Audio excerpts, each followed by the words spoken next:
So I am replacing my brake caliper on the rear driver's side of my T4, and this failed its MOT. The handbrake actually sticks on, doesn't release itself properly when you release the handbrake, so I'm going to be replacing this main section of the caliper.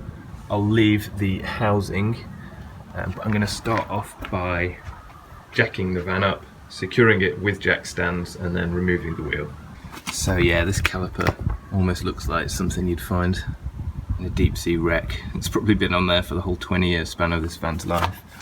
But I'm going to be replacing it with this. Haven't got the new housing unfortunately, but I'll try and clean that up as good as I can. So what we're doing next is removing these two bolts here, top and bottom. We should be able to take this out. So if you look closer, it's got a nut on the inside and on the outside. So we're going to be using a 13mm on the outside there, and then on the inside we need to use a 15 there, and we can take the bolt off that way. Right, now I've taken those two bolts out, top and bottom. I should be able to pull this off, and if you put something underneath just to rest it on, because it still is actually attached to the hydraulic cable and the handbrake cable at the back. So that came off without too much trouble, and the pads just dropped out obviously. Just a side note, some of the T4 models will have a pad with sort of a sensor in here that will have a cable which goes through. That's just to let you know when your brake pads are getting low. But if you've got that, just disconnect the cable, that should be fine. And just looking at the old caliper there, I mean, that just looks like something, if you saw that in the junkyard you wouldn't pick it up. That is absolute trash, and that's prompted me to it's probably about time to go around and change all 4 of them, even though the other 3 are working fine, because it should look like that. So while I've got the caliper off, what I'm going to do is remove these sliding pins. These actually sit here. Obviously a caliper bolts to these, and these will have movement that way, which is the movement that you have when it's squeezing in, and you can actually just pop these off like that. What I'm going to do is clean this up and just put some fresh grease on it. So I've just got a screwdriver here and a little bit of a rag, and I'm just going to get some of the old nasty grease out there. You don't have to do anything too drastic here, just give it a little bit of a clean up.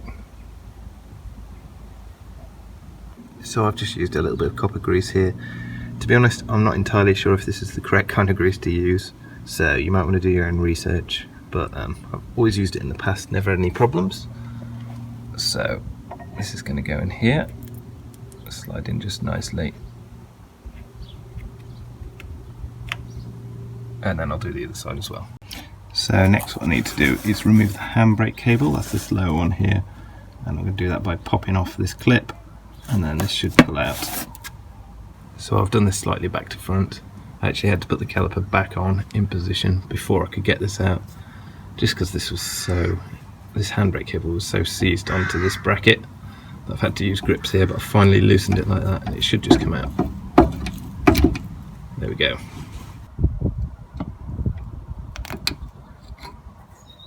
Okay, so the last thing to do now to remove this old caliper is to disconnect the hydraulic line here. I think this is a 15mm or maybe a 14mm, I'll find out shortly. And then I need to transfer this over to the new caliper, so I need to screw in there, and there will be a bit of fluid leaking while I do that, which is why I've got this rag. I've also got this set on this box here so that the line will reach it. So now that's off, we can take a look at this, and this is pretty disgusting.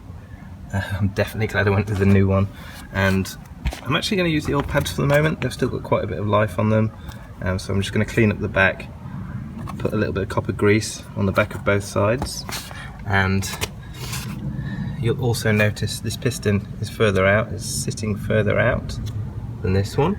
If I was putting new pads on this caliper, I'd have to push that back in with a special tool, but because I'm putting a new caliper on, it's already all the way back.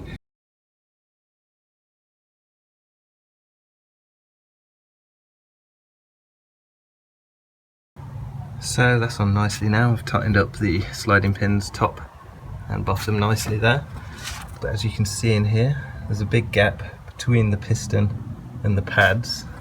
This has got a lot of movement, so I think that's self-adjusting, so I'm going to depress the brake pedal quite a few times, see what happens. Okay, that took about 10 presses on the brake pedal and it's pushed the piston back out here. So this is nicely self-adjusted. So the last thing to do here is to bleed the brakes. Make sure that we get all of the air bubbles, any potential air bubbles in that line out here. So this is where you bleed the brakes from. And it's easier to have two people with this, but I've actually got this kit here. Bought this from the shop. Brake and clutch bleeding tool. One man, if you've got no friends. Oh, and I almost forgot. Before I do that, I just need to reattach the handbrake cable down to the handbrake mechanism here. So we put the cable through here, through the hole, and then the nipple goes over this here, and then that's your handbrake in place. Okay, so that's on now. I've undone this very slightly. It's a 10mm and just half a turn undone. And the idea here is we're getting any air bubbles out of the brake hydraulics. We don't want air bubbles. They make our brake pedal squishy and brakes not as effective. So this kit here will allow me to get rid of the air bubbles. The idea is that I'm going to pump the brakes. It will actually pump fluid and air bubbles out into this tube, but it won't let air bubbles back in. And I've got this to catch any that comes out the end there. Also, while we're doing this, we need to undo the top on the brake fluid reservoir here. Oh god, it's tight. Just to allow flow through the system. And this may drop slightly as I'm pumping the brakes, so I need to top it up with brake fluid here as that's happening. Make sure that no air gets in from this end, so we need to keep this topped up. So I'm going to alternate between 3 pumps on the brake and checking the fluid, topping up the fluid if I need to, having a look to see what air bubbles are coming out. So I'm just going to alternate between those 3.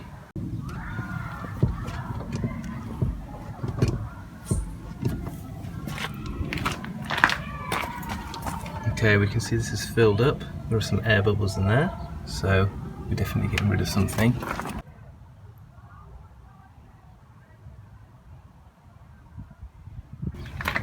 Give this another 3 pumps. 1, 2, 3. You see that's got a lot fewer air bubbles in. Oh dear, looks like that might have been squirting out. Never mind. That's something for me to clean up.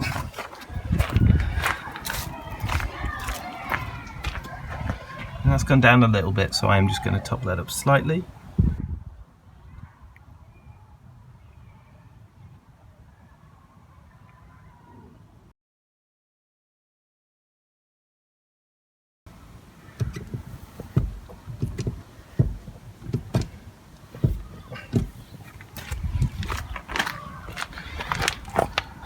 So yeah, I'm pretty confident now that there are no more air bubbles coming out of this.